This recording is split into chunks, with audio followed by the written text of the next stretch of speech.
Here's what you do with these IH dash screws when somebody isn't kind enough to use Never-Seez and they twist off. This is off by 240, but the 566/64, or not the 566/60, but the 460 for sure has the same setup, and 606, 656, stuff like that. So heat this up good and hot.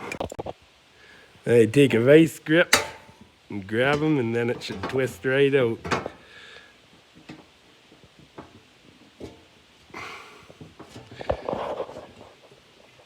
There we go. And that's how you get them out.